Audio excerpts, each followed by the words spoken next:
ফজলুল হক মুসলিম হলে চোর সন্দেহে তোফাজ্জল হোসেন নামে এক যুবককে হত্যার ঘটনায় 5 শিক্ষার্থীকে গ্রেফতার করেছে পুলিশ। কারণ রাজনীতি যেমন নিষিদ্ধের এখতিয়ার আমাদের কারো নাই, আবার কাউকে ধরে পিটিয়ে হত্যা করার এখতিয়ার আমাদের কারো নাই। এবার তোফাজ্জল হত্যা নিয়ে মুখ খুললেন বিপি নুরুল হক নূর। বিপি নুরুল হক নূর তিনি বলেন, কারো যেমন রাজনীতি নিষিদ্ধ করার অধিকার আমাদের নেই, ঠিক তদ্রুপ কাহাকেও গণপিটুনি দিয়ে হত্যা করার অধিকারও আমাদের নেই। এই ঘটনাটি যারাই ঘটিয়েছে এটা অত্যন্ত জঘন্য অপরাধ করেছে এবং এই অপরাধকে আমরা কোনোদিনও সমর্থন করি না। যদি এই অপরাধকে সমর্থন করা হয় তাহলে আমাদের দেশে আরো এরকম অন্যায় অপরাধ বেড়ে যাবে। তাহলে দর্শক, এরকম নিত্য নতুন নিউজ ভিডিও দেখতে যারা ভালোবাসেন অবশ্যই আমার ইউটিউব চ্যানেলটি সাবস্ক্রাইব করে বেল বাটনটি বাজিয়ে রাখবেন, যাতে করে যে কোনো ধরনের আপডেট নিউজ সবার আগে সর্বপ্রথম আপনি পেতে পারেন। কারণ রাজনীতি যেমন নিষিদ্ধের এখতিয়ার আমাদের কারো নাই, আবার কাউকে ধরে পিটিয়ে হত্যা করার এখতিয়ার আমাদের কারো নাই। এই ঘটনাটি যারাই ঘটিয়েছে এটা অত্যন্ত অতি উৎসাহী এবং জঘন্য কাজ করেছে।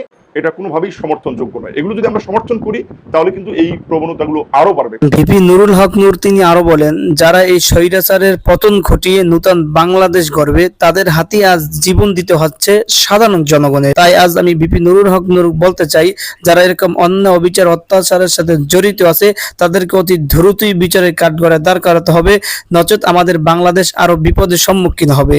সবচেয়ে আশঙ্কার বিষয় হচ্ছে যে যারা এই ফ্যাসিবাদের পতন ঘটিয়ে নতুন বাংলাদেশ গঠন করবে সেই তরুণদের হাতেই কিন্তু এই দুটি প্রাণ চলে গিয়েছে।